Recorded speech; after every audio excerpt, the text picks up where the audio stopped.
அஸ்ஸலாமு அலைக்கும் வரஹ்மத்துல்லாஹி தஆலா வரகாத்து. சங்கமிக்க அல்லாஹின் அன்புக்குரியவர்களே, உலகம் முழுக்க காட்டுத்தீயை போன்று இரண்டு விஷயங்கள் இன்று பரவலாக பேசப்பட்டு கொண்டிருக்கிறது. முதல் விஷயம் காட்டுத்தீ தான்.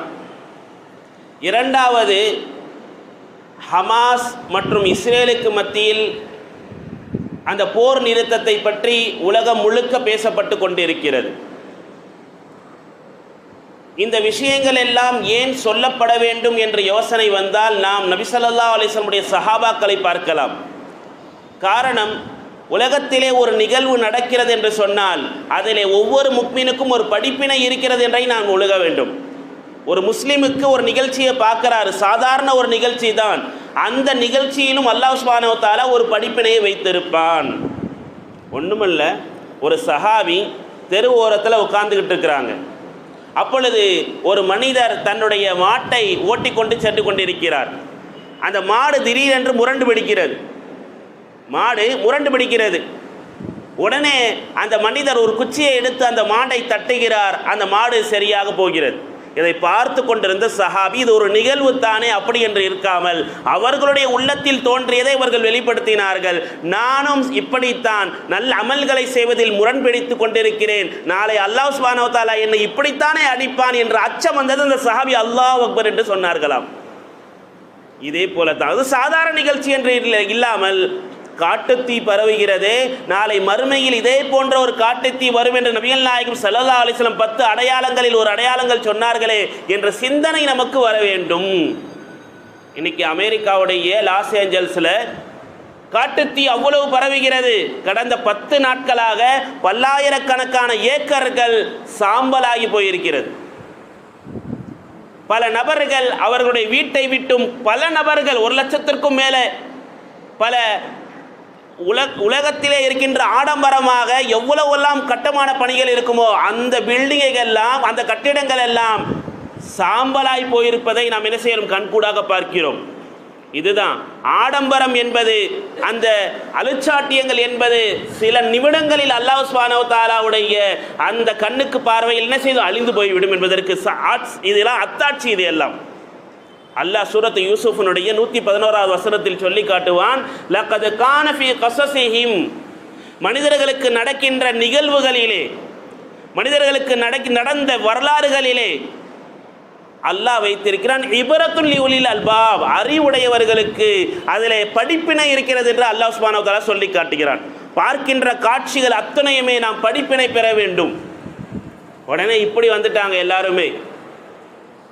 அல்லாஹ் சுப்ஹானஹு வ தஆலா அமெரிக்காவை சும்மா விட்டுருவானா? ஹமாஸ் மக்களை, அவர்களை, பலஸ்தீன் மக்களை அழிப்பதற்கு மிக காரணமாக இஸ்ரேலுக்கு உறுதுணையாக இருந்தவர்கள் இவர்கள் தான். எனவே தான் அல்லாஹ் சுப்ஹானஹு வ தஆலா அன்றும் அளித்தான், இன்றும் அளித்துக் கொண்டிருக்கிறான்.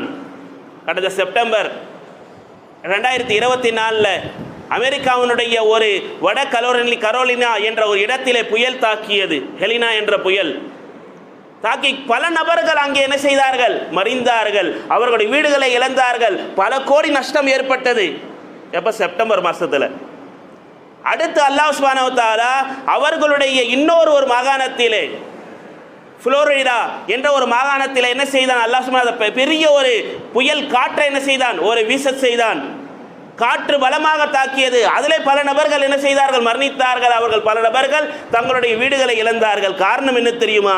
அந்த இடங்களில் தான் அமெரிக்காவினுடைய இராணுவ மையங்கள் அமைந்திருந்தது. அந்த யூதர்கள் தங்கியிருக்கின்ற இடம்தான் சில மாகாணங்களில் இருந்தார்கள். அவர்களுடைய நீதி, அவர்களுடைய அரசியல் அமைப்பு எல்லாம் அங்கிருந்து தான் தோன்றியது. எனவே அல்லாஹ் சுப்ஹானஹு வ தஆலா அங்கேயும் என்ன செய்தார், அழித்தான்.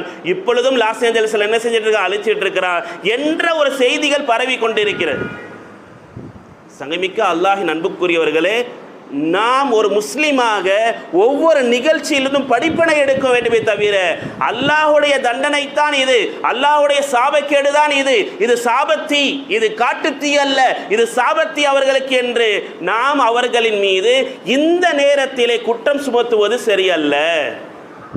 அல்லாஹுடைய அதாபத் இப்படி நாம் நகர்ந்து விடாமல் அதிலிருந்து நாம் படிப்பினை பெற வேண்டும்.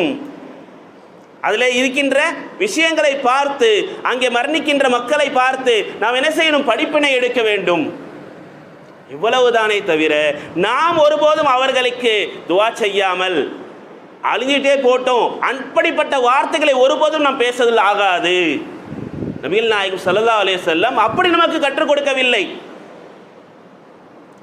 ஒரு ஹைபர் யுத்தம் நடந்து கொண்டு முடிஞ்சிருச்சு. அங்கே ஒரு யூத பெண்மணி தன்னுடைய கணவனை, அவனுடைய உடலை சுமந்து கொண்டு அழுது கொண்டு இருக்கிறாங்க. அழுகுறாங்க. அந்த நேரத்தில் அவர்களுக்கு அருகாமையிலே பிலால் ரலியல்லாஹு அன்ஹு கடந்து போறாங்க. கடந்து போனதை நபிகள் நாயகம் ஸல்லல்லாஹு அலைஹி வஸல்லம் பார்த்துட்டு பிலால் அழைச்சிட்டு, பிலால் அவர்களே, அந்த பெண்மணியை நீங்கள் பார்த்தீர்களா? ஆம் யா ரசூலல்லாஹ், யுத்த காலத்திலே அந்த பெண்மணி அழுது கொண்டிருந்தால் அவருடைய கணவனை சுமந்து கொண்டு அப்படின்னு சொல்லும் பொழுது நபிகள் நாயகம் ஸல்லல்லாஹு அலைஹி வஸல்லம் கேட்ட வார்த்தை ஹதீஸ் ஷரீஃபில் பதிவு செய்யப்பட்டிருக்கிறது. நஸஅத மின்கர் ரஹ்மா யா பிலால், பிலாலே, உங்களுடைய கல்வியிலிருந்து அல்லாஹ் அந்த கருணையை உருவி விட்டானா? அந்த பெண்ணுக்கு ஒரு வார்த்தை ஆறுதல் சொல்ல இயலாதா? உன் கணவன் மட்டும் முஸ்லீமாக இருந்தா, எங்களுக்கு எதிராக வந்து நிற்காம இருந்திருந்தா இப்படியெல்லாம் நடந்திருக்காது என்ற ஒரு ஆறுதல் உங்களால் சொல்ல இயலாதா என்று நபிகள் நாயகம் ஸல்லல்லாஹு அலைஹி வஸல்லம் கேட்ட வார்த்தை ஹதீஸ் ஷரீஃபில் பதிவு செய்யப்பட்டிருக்கிறது.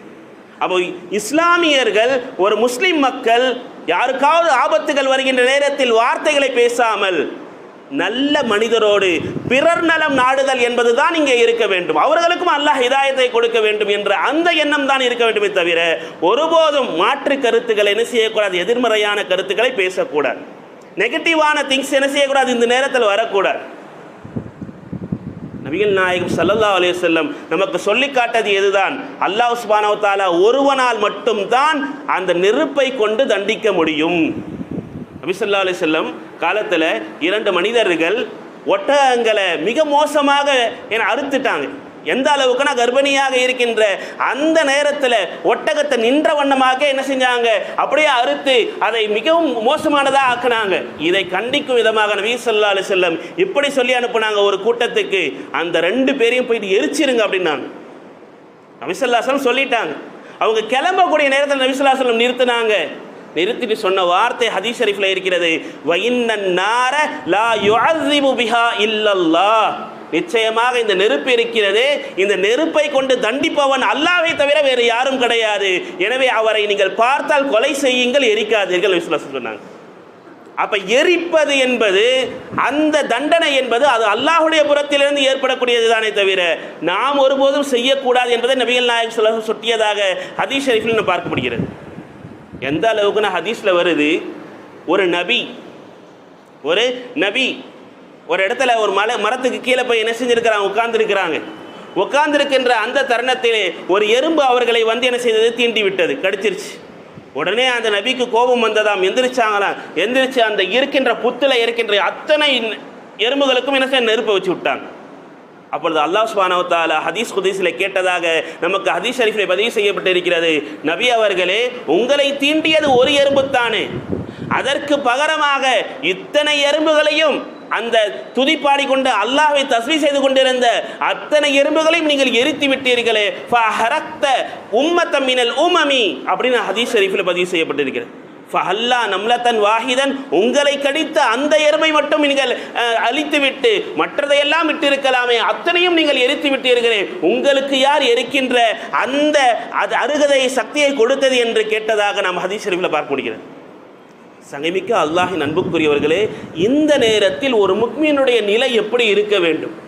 அவர்களுக்காகவும் ஹிதாயத்துக்காக நம்ம என்ன செய்யணும்? துவா செய்ய வேண்டும். நபிகள் நாயகம் ஸல்லல்லாஹு அலைஹி வஸல்லம் இந்த எல்லா நேரத்திலும் இதைத்தான் பார்த்தார்கள். பதிர்களத்திலும் அப்படி தான் பார்த்தாங்க.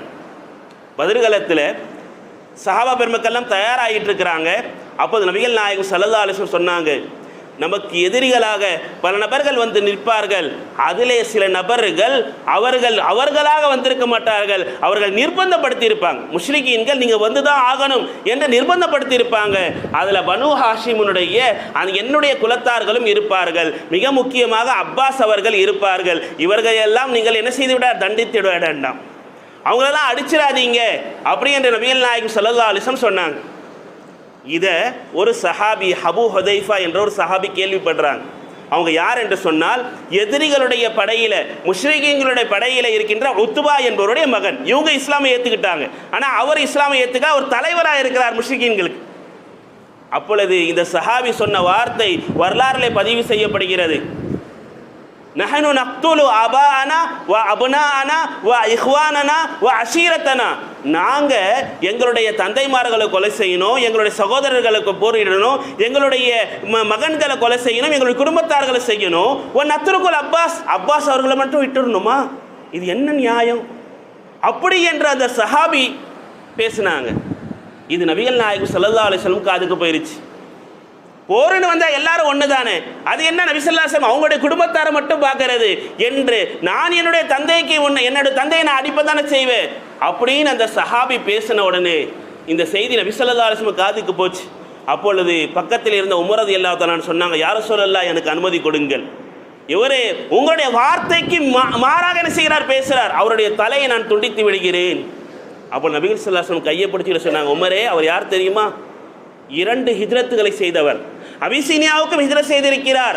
அது மட்டுமல்ல, அந்த அபிசீனியாவிலிருந்து நமது மதீனாவுக்கும் ஹிஜ்ரத் செய்த வந்த ஒரு சஹாபி, அவர் மிக சிறப்பான ஒரு சஹாபி. அது மட்டுமல்ல, கிபிலத்தைன் 2 கிபிலாவை பார்த்த சஹாபிகளில் அவரும் ஒருவர், முதன்மையாக இஸ்லாமை ஏற்ற மனிதர் அவர். அவரை நீங்கள் ஒன்றும் செய்யாதீர்கள் அப்படின்னு சொன்ன உடனே இந்த செய்தி அந்த மனிதருக்கு போச்சு. யாருக்கு? அபூ ஹுதைஃபாவுக்கு போன உடனே அவர் சொன்னாராம், நபி ஸல்லல்லாஹு அலைஹி வஸல்லம் என்னை தலை துண்டிப்பதை இப்படி தடுத்திருக்கிறாங்களே அப்படின்னு சொல்லி ஒவ்வொரு நேரத்தில் இந்த வார்த்தை சொல்லிக்கொண்டே இருப்பார்களாம். நான் பதிர்களத்தில் இப்படி சொல்லிவிட்டேனே, ஆவேசம் படக்கூடாது, நபியுடைய வார்த்தையை பார்க்கணும். எந்த நிகழ்வுகள் நடந்தாலும், எந்த விஷயங்கள் நடந்தாலும் அது நமக்கு கயிறுதான் இருக்கும் என்ற அந்த நிலை வர வேண்டுமே தவிர ஆவேசம் என்பது கூடாது என்பதை இங்கே சுட்டி காட்டப்படுகிறது. இங்கே விஷயமே இதுதான், ஆவேசப்படக்கூடாது. இந்த வரலாறுகள் நமக்கு சொல்வது எல்லாமே ஒரு முஸ்லீமாக, ஒரு முக்மீனாக நாம் பார்க்கும் பொழுது படிப்பினை பெற வேண்டுமே தவிர ஆவேசம் ஒரு இடத்திலும் என்ன செய்யக்கூடாது. அந்த சஹாபி ஒவ்வொரு நேரத்திலும் சொல்லி சொல்லி இருந்தார்களாம். கடைசியில் அவர்களுடைய வாழ்க்கை வரலாறு இப்படி முடிகிறது. அபூபக்கர் ஆட்சி காலத்தில் யமாமா என்ற போர்க்களில் அல்லாஹ் அவருக்கு ஷஹீத் என்ற அந்தஸ்தை கொடுத்தான். வரலாறு அப்படி சொல்லும். இதே போலத்தான் நபிகள் நாயகம் ஸல்லல்லாஹு அலைஹி வஸல்லம் அபுல் புக்தரி என்ற ஒரு சஹாபியை கூட அவர்களை நீங்கள் என்ன செய்து விட வேண்டாம், பதிர்களத்திலே கொலை செய்ய வேண்டாம் என்று நபி ஸல்லல்லாஹு அலைஹி வஸல்லம் சொன்னாங்க. அப்பொழுது சஹாபாக்கள் எல்லாம் அவங்க எங்க முன்னாடி வந்துருவாங்களோன்னு பயந்தாங்களாம். ஏன்? அவங்க வந்துட்டு அவர்களுடைய கழுத்தில் கட்டிப்பட்டுட்டா நபி ஸல்லல்லாஹு அலைஹி வஸல்லம் வார்த்தைக்கு நாம் மாறு செய்து விடுவோமே என்ற அந்த அச்சம் அவர்களுக்கு இருந்ததாம். பயந்தாங்க, அது அச்சம் இருந்தது அவங்களுக்கு. இருந்தாலும் ஒரே ஒரு சஹாபி, முஜ்ஸிர் என்ற ஒரு சஹாபி, அவர்கள் வரும்பொழுதெல்லாம் அவரை விட்டும் மாறி மாறி போனார்களாம். அப்போ அந்த மனிதரை பிடிச்சார்களாம். அபூல் புக்தரி, என்னப்பா என்னை பார்த்தா மட்டும் நீ மாறி மாறி போறியே, என்னோட சண்டைக்கு நீ வரமாட்டியா அப்படின்னு சொல்லும் பொழுது சொன்னார்களாம், நபி ஸல்லல்லாஹு அலைஹி வஸல்லம் சொல்லியிருக்கிறார்கள், நீங்கள் முன்னால் வந்தால் எங்களுடைய கத்தி உங்கள் மீது படக்கூடாது, எங்களுடைய வாள் உங்கள் மீது படக்கூடாது என்று நபிகள் நாயகம் ஸல்லல்லாஹு அலைஹி வஸல்லம் சொல்லியிருக்காங்க. எனவே தான் போகிறேன்னு சொன்ன உடனே ஒரு சமயம் மீறி வரும் பொழுது அவர்களுடைய கத்தி அவர்களுடைய தலையில் பட்டு அவர்களுடைய கழுத்தில் பட்டு அவர்கள் ஷஹீத், அவங்க வெட்டுப்பட்டுட்டாங்க. அந்த மனிதர் வெட்டுப்பட்டுட்டாங்க. இதை நடந்து முடிந்த பிறகு பத்ர் காலத்திற்கு பிறகு நபிகள் நாயகம் ஸல்லல்லாஹு அலைஹி வஸல்லம் இடத்துல அந்த சஹாபி வந்து சொன்னாங்க, யா ரசூலல்லாஹ் தெரியாம பட்டுருச்சு, நான் வேணுமென்று செய்யலை யா ரசூலல்லாஹ் அப்படின்னு சொல்லும் பொழுது நபிகள் நாயகம் ஸல்லல்லாஹு அலைஹி வஸல்லம் சொன்னார்களாம், நீங்கள் அந்த வெட்டிய மனிதர் யார் தெரியுமா? நாம் எல்லாம் ஷுஐப் அலி அபூ தாலிப் என்ற கணவாயிலே 3 வருடங்கள் பசியாக பட்டினியாக உணவில்லாமல் தண்ணி இல்லாமல் இருந்தோமே, நாங்கள் கைதியாக நாம் அந்த முற்றுகையிடப்பட்டு இருந்தோமே, அந்த நேரத்தில் முஸ்லிம்கள் அத்தனை நபர்களுக்கும் உதவி செய்த மனிதர் தான் அந்த அபுல் புக்தரி. எனவே தான் அவரை வெட்ட வேண்டாம் என்று நான் சொன்னேன் நபி ஸல்லல்லாஹு அலைஹி வஸல்லம் சொன்னாங்களாம். இப்படி நபிகள் நாயகம் ஸல்லல்லாஹு அலைஹி வஸல்லம் முக்மீன்களையும் முஸ்லிம்களையும் அவர்களுக்கு ஏற்ப நிகழ்வுகள் நடக்கின்ற நேரத்திலே நபி ஸல்லல்லாஹு அலைஹி வஸல்லம் வழிகாட்டினாங்க. இன்னைக்கு பலஸ்தீன் மக்களுக்கு மிக கடுமையான ஒரு விஷயங்கள் நடந்தது, உண்மைத்தான். அவர்கள் வீடுகள் இழந்தாங்க. இன்னைக்கு ஒரு நபர் கூட வீடு கிடையாது. நீங்கள் காசால போய் பார்த்தோம் என்று சொன்னால் அவர்களுடைய பில்டிங் அத்தனையிலையும் குண்டு வீசப்படாமல் இல்லை. எல்லா வீடுகளிலும் பல நபர்கள் தங்களுடைய வீடுகள் தங்களுடைய இடங்கள் அத்தனை விட்டுட்டு போயிட்டாங்க. ஆனால் இன்னைக்கு ஒரு செய்தி, போர் நிறுத்தம் செய்யப்பட்டு அந்த மக்கள் எல்லாம் சந்தோஷமான காட்சிகள். அதற்கு மத்தியிலே ஒரு செய்தி இப்படி வந்தது, ஒரு சிறுமி சொன்னதாம், ஒருவேளை இந்த போர்க்களத்திலே நான் மரணித்தால் நாளை இது நடப்பதெல்லாம் அல்லாஹ்விடத்திலே நான் தெரிவிப்பேன். ஒரு சிறுமி சொன்ன வார்த்தை, யஹா ஜோ குச் பி சலேகா சப் குச் மை பதாவுங்கி அப்படின்னு அந்த குழந்தை சொன்ன வார்த்தை அல்லாஹ்வுக்கு கேட்டது. இன்று 3 இடங்களிலே அல்லாஹ் சுப்ஹானஹு வ தஆலா அதற்கான அத்தாட்சிகளை என்ன செஞ்சிருக்கிறான், காட்டியிருக்கிறான் என்று சொன்னால் நாம் யோசிக்க வேண்டும். நமக்கும் படிப்பினை இருக்கிறது. நாமும் அல்லாஹுக்கு என்ன செய்யணும், பயந்து நடக்கணும். இது போன்ற காட்டுத்தீ, இது போன்ற சல்சலா, பூகம்பம், இது போன்ற விஷயங்கள் எல்லாம் அல்லாஹுடைய அடையாளங்கள். இது எல்லாம் நமக்கு மறுமைக்கான அடையாளம், எச்சரிக்கை. இது நாளைக்கு நமக்கு என்ன நடக்கும் என்பது தெரியாது என்ற ஒரு விஷயத்தை அல்லாஹ் சுப்ஹானஹு வ தஆலா இது போன்ற அடையாளங்கள் மூலமாக நம்மளுடைய ஈமானை, நம்மளுடைய இஸ்லாமை அல்லாஹ் தட்டி எழுப்புகிறான் என்று சொன்னால் நாம் இதிலிருந்து படிப்பினை பெற்று அல்லாஹுடைய ஒவ்வொரு விஷயத்தையும் சீரான முறையில் நடக்க வேண்டும். அல்லாஹ் அதற்கு பாக்கியமாக நமக்கு அபராதையும் தருகிறான். அடுத்தடுத்து என்ன செய்கிறான், ரமதானை தரப்போகிறான் என்று சொன்னால் அதற்கு நாம் என்ன செய்யணும், ஆயத்தமாகி நம்மளுடைய நல்ல அமல்களை சீர்படுத்தி அந்த ரமதானில் நுழைகின்ற தௌஃபீக்கை அல்லாஹ் நம் அனைவருக்கும் தந்தருள்வானாக. வாஹிர் தஅவானா அல்ஹம்துலில்லாஹி ரப்பில் ஆலமீன். ஒரு ஏழான் கொடங்கையூரில் நிஸ்வான் மதர்சா ஃபுர்ஹானியா என்ற மதர்சா கட்டப்படுகிறது.